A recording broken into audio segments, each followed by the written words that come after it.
Bangladesh Myanmar সীমান্ত, একদিকে সবুজ পাহাড়, অন্যদিকে মানুষের হাহাকার। রাখাইন রাজ্যে রোহিঙ্গা সমস্যা, সামরিক সংঘাত এবং রাজনৈতিক অস্থিরতার মধ্যে একটি নতুন সম্ভাবনার কথা শোনা যাচ্ছে, যেটি হলো মিয়ানমারের একটি নতুন স্বাধীন রাজ্য আরাকান। যদি এমনটা হয় তাহলে এর প্রভাব বাংলাদেশে কেমন পড়বে? এটি কি আমাদের জন্য সুযোগ তৈরি করবে, নাকি আরো নতুন চ্যালেঞ্জ নিয়ে আসবে?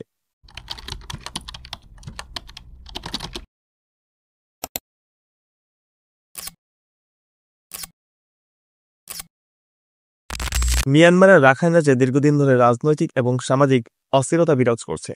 রোহিঙ্গা জনগোষ্ঠী বছরের পর বছর ধরে নির্যাতন এবং নিপীড়নের শিকার। বাংলাদেশে এখন প্রায় আশ্রয় নিয়েছে 13 লাখ রোহিঙ্গা। তাদের এই স্থানান্তরটি মিয়ানমারের অভ্যন্তরীণ সংঘাতের একটি উদাহরণ। যদি মিয়ানমারের এই অঞ্চলে একটি নতুন স্বাধীন রাজ্য গড়ে ওঠে, তবে বাংলাদেশ কিভাবে উপকৃত হতে পারবে?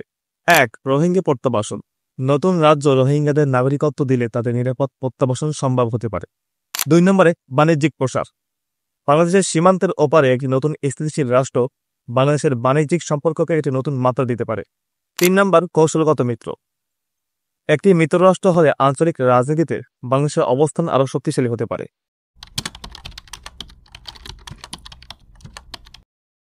কিন্তু প্রতিটি সুযোগের সঙ্গেই রয়েছে চ্যালেঞ্জ। মিয়ানমারে নতুন রাজ্য গঠন হলে এর ফলে বাংলাদেশকে যে সকল সমস্যার সম্মুখীন হতে পারে। 1 নম্বরে সীমান্তে অস্থিতিশীলতা। নতুন রাষ্ট্র যদি মিয়ানমারের সামরিক বাহিনীর সঙ্গে সংঘাতে জড়িয়ে পড়ে, তাহলে এর প্রভাব পড়বে বাংলাদেশেও। 2. অবৈধ অধিবাসন।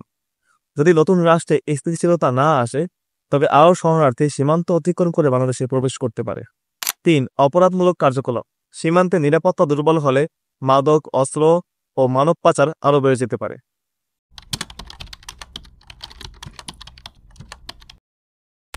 এই পরিস্থিতি মোকাবেলায় বাংলাদেশকে কি করতে হবে? 1. সীমান্ত নিরাপত্তা। সীমান্ত এলাকায় উন্নত প্রযুক্তি এবং সুশৃঙ্খল নিরাপত্তা ব্যবস্থা নিশ্চিত করা জরুরি। 2. কূটনৈতিক তৎপরতা। আন্তর্জাতিক সম্প্রদায়ের সঙ্গে কূটনৈতিক তৎপরতা চালিয়ে যেতে হবে, যাতে নতুন রাষ্ট্র গঠন ও স্থিতিশীলতায় বাংলাদেশ ভূমিকা রাখতে পারে। 3. রোহিঙ্গা প্রত্যাবাসন পরিকল্পনা। নতুন রাষ্ট্র গঠনের পর রোহিঙ্গাদের ফেরত পাঠানোর জন্য একটি কার্যকর কৌশল তৈরি করা প্রয়োজন।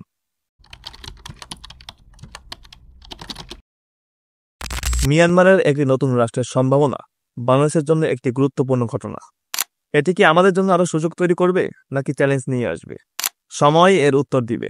কিন্তু বাংলাদেশের জন্য এখন প্রয়োজন দূরদৃষ্টি সম্পন্ন পরিকল্পনা, শক্তিশালী কূটনীতি এবং ঐক্যবদ্ধ পদক্ষেপ।